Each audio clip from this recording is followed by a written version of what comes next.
have a sentence, for example, people remember the Earl of Sandwich for his wonderful invention. People is the subject. Remember is the verb, so there starts the predicate. Now, it says to change the subject. If I want to change it, I can say Monica remembers the Earl of Sandwich for his wonderful invention. Or Monica and Jack. Okay, I'm changing the subject. That is what you guys are going to do in activity number 3. And in activity number 4, you will have to ask 2 people of your family, your mother, your dad, brother or sister, or someone that is in your house. In the first one, where it says our sandwich, write the name of a person and write their favorite sandwich. In the other one, their sandwich, write the name of another person and another sandwich. In the top, there is a little square that says, make your favorite sandwich. Make yourself your favorite sandwich. I want you to write right there, what is your favorite sandwich? My favorite sandwich is a jelly and peanut butter sandwich. In one slice of bread, you put peanut butter. In the other one, you put jelly, and then you put it together. And that is my favorite sandwich. Now, in the next activity, on page 32, you have to read the response of Dear Mr. Burks and from Jennifer Stevens. In this one, it says, underline where the author of this response is writing why they are writing this response. There are many places in the text where you can find the intention of why she's writing this, Miss Jennifer Stevens. In the first one, I can say that it can be, for example, this. I found your article very interesting. However, I think that you could done some more to make it stronger connection between the Exxon Valdez spill and the effect on the environment. That would be one of the reasons. I want you to check the other ones and underline it with highlighter, okay? In the next, activity number 2. This is with your opinion. So, reading the text, please check if it's yes, no, or I don't know, depending on what you guys read. And we have some keywords. Evaluative is like when I give you a grade. When I say, okay, your work is good or not good. That is evaluative. Interpretive is when I have the knowledge of something and I explain it for you guys. Okay, it's when you explain something, when you interpret.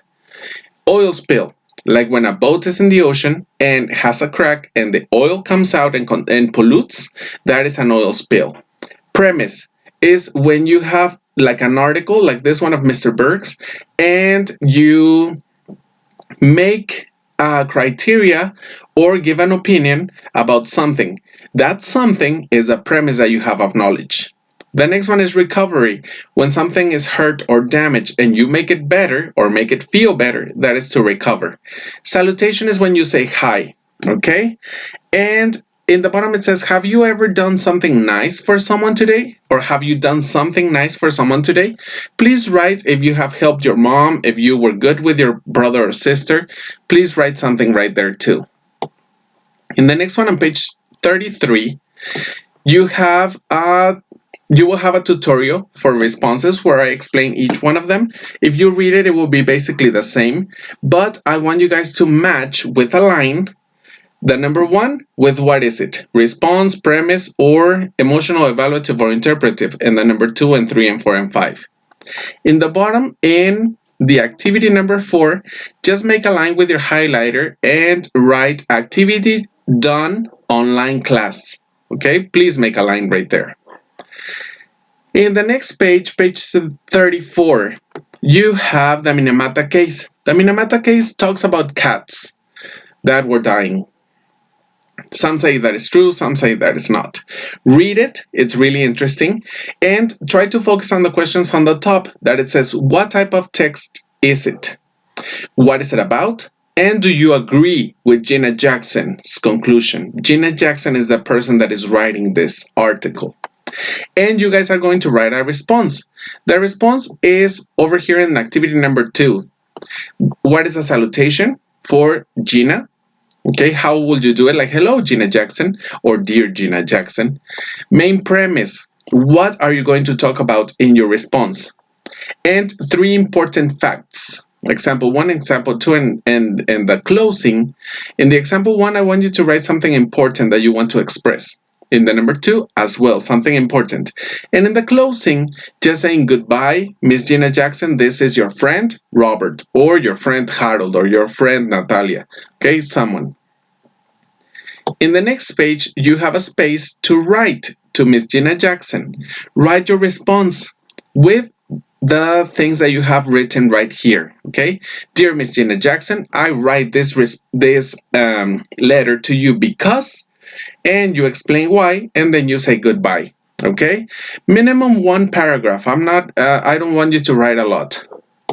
In the activity number 4, it says work with a classmate to read the response. Since we are going to share it online, I want you to make a line in activity number 4 and write share online. Okay?